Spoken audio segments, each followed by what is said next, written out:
Ассалаумағалейкум балықтарыңызға, сіздермен мен Адылхан. Бұл Астана балықшы YouTube каналы. Сонымен күздің ең соңғы салқын күндерінің бірі. Ең соңғы дегенім жазғы маусыммен аяқталатын шығар. Жақын арада, себебі күн суытты бізде.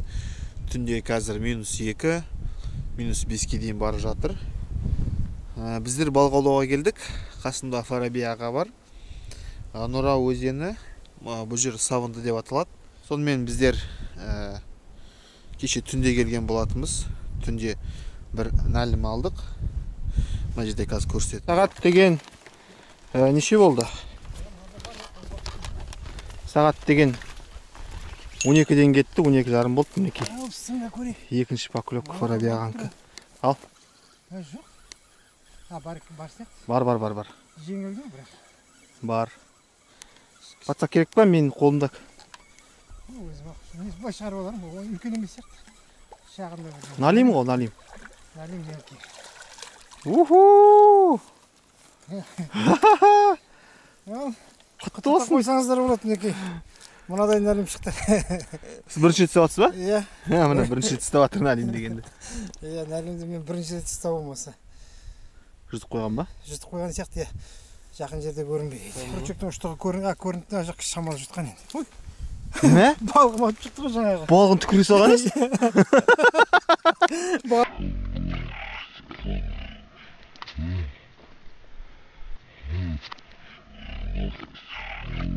Көрінді, жақ шамалы жұтқан енді. Ой! Ауызынан да ұстады, балық ытқып атып шықты ауызынан. Түкіре салған ес балықты? Кәдімгідей. Бұйылыққа үлкен налим жоқ па? Крен осындай болып тұр. Осыған шүкір. Мен шабақ балығымды түкіре салдым. Мен түсінбей тұр ғой. Сондай болды ау деймін. Мына басқа өзеннен ауланған не ғой? Балық мүмкін соған ұнатпай тұрған болады. Мінекей мынандай балық мына налим деген. Сақалы бар, мына жерде міне. Сақалы бар. Қарны қаржы толып тұр ғой, қаны көріп тұрсыз ба? Иә, қарны толып тұр. Жаңа сол көргендеріңіздей бір налим түсті, түнде болды, одан басқа түскен жоқ. Біздер сағат 11:30-дарда келдік. Сол 12:30-дарда ғана түсті. Содан кейін мүлде балық түскен жоқ. Күн жел қатты. Мына жер сай болғаннан кейін білінбей тұр. Сонымен балық аулап жатырмық. Сағат шамамен бір 10 болып қалды ғой деймін, иә? 10 болып қалды. Маған бірден түсті ал. Не түсті екен? Қарас. Ау. Қарас бар, қарас. Иә.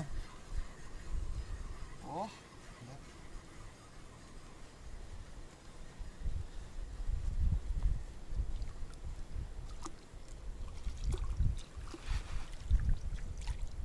Қайда? Кетіп қалды. Не болған түсінбей. Осы. Ашам. Міне балық қауып жатыр. Иә? Бірден түсті мінекей. Қазір тағы бір шылдырылшы. Қазір алатын боламыз. Кетіп қалған жоқ па? Алатын боламыз. О, бар. О. Қарайсыз ба екен? Мейір түсе берді ғой бізге фанера. Мынандай балық. Табан дейтін балық. Түсті. Мінекейіз. Табан. Осы соңғы кезде осы ғана түсіп жүр ғой бізге. Оған да шүкір. Сонымен, мына жерде бүкіл қармақтың бәрін жинап алдық. Басқа жерге барайын деп жатыр. В общем, мына жерден балық түспей қойды. Новый тактика. Өткенде айтқан. Мына жерден түскен балықтар мінекей, мына екеуі ғана.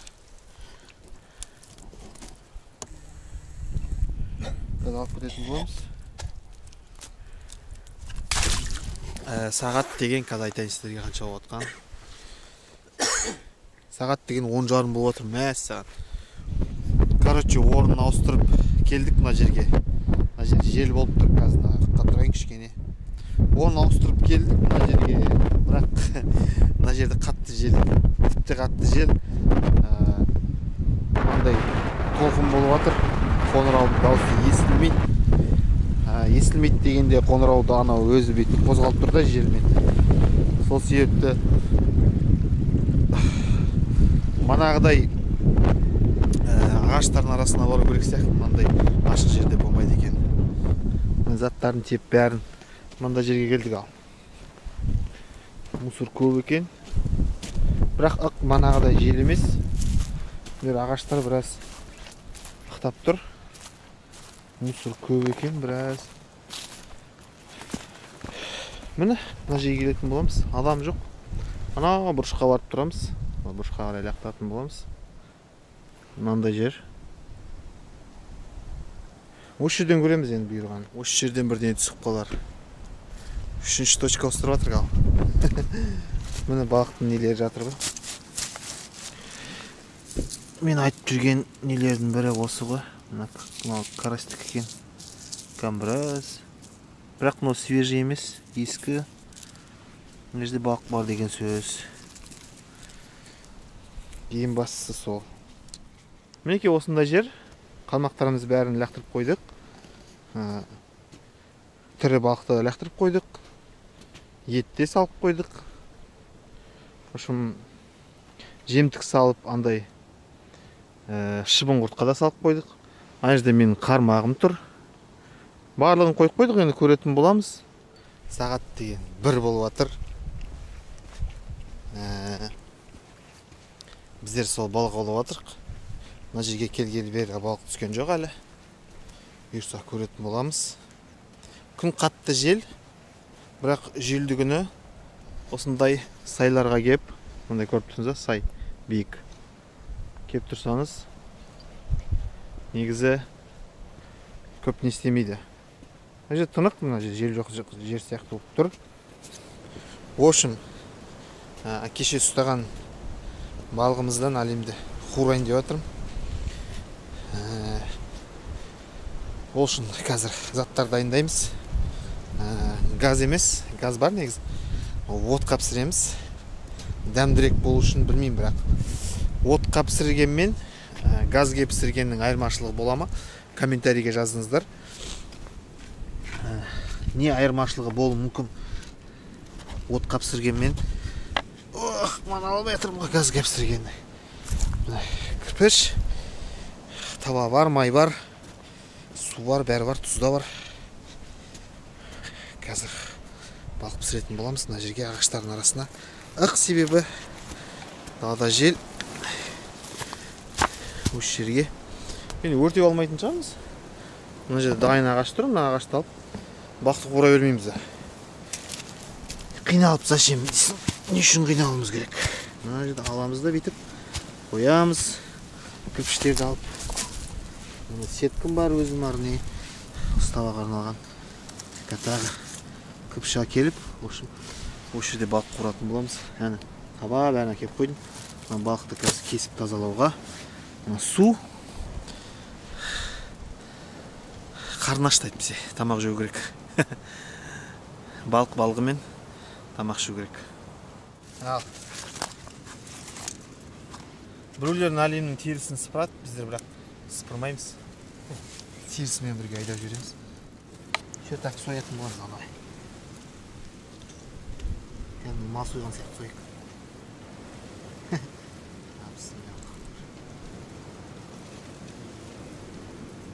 Онан қара. Өті ғой. Бірден. Өтін неті болма, тесі болмай. Сол айтам, бірден ат шықты ғой алдынан. Кескен жерінен.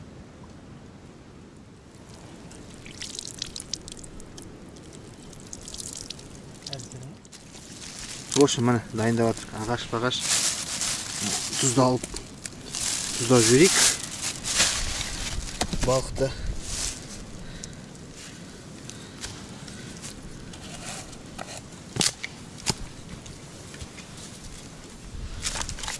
Тұздап жіберейік.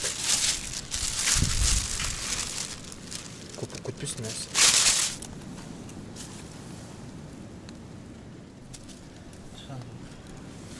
Так, тавамызды жуып алайық пока.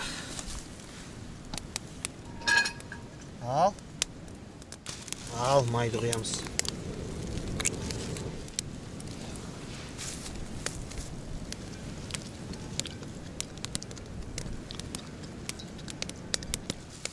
Al давай.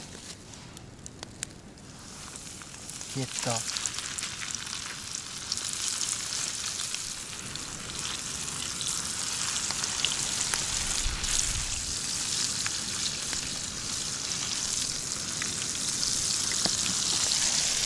Мінекей қуырып жатыр. Астына от естіген шығып бастады уже. Қазір қызарып қуырып аламыз. Сосын обедімізді ішетін боламыз, әйтпесе қарны ашты. Мінекей мынандай тоғайдың арасында отыр. Әйтпесе жел, ана жерге шықсам жел ықтап отыр бұл жерде. Қазір нан, шай бәрін әкеліп, мына жерге отырып, обедімізді ішіп алатын боламыз.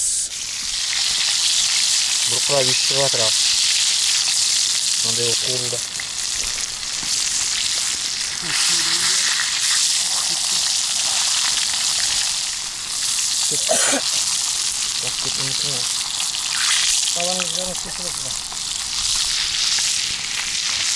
Аударып алмайын әдем піскен кезде.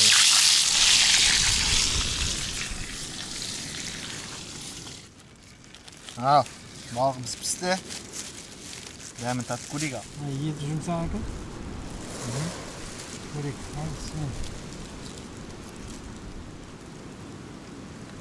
Қалай?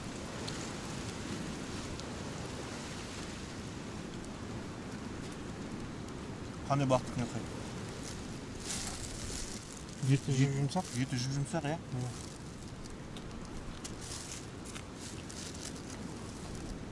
Осының бір жақсысы, несі жоқ.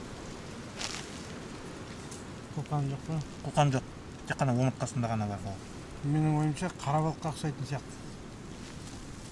Қара балыққа? Лин ба, лин? Иә. Қара балықтың дәмін ұмытып қалдым мен. Көптен бері жемейсің. Сонымен жиналып жатырмыз, мінекей қармақтарым тұр, бәрін жинаймыз. Фарабияға бәрін жинап тастады уже. Мінекей осындай балық аулау болды, өте қысқа. 2 күн жүрдік. 2 күн дегенде кеше түнде келдік. Түнде бір нәлім ұстадық. Бүгін мына ішіндегі мүйір балық ұстадық. Оны жібереміз қазір. Бірден жібере салайықшы. Жоқ, өлмеген. Ал, давай. Сау бол. Келесі жыл кездескенше. Кетті. Так, о балықты жібердім. Осы біздің маусымның соңғы видеосы болатын шығар. Жазғы маусым осымен аяқталады.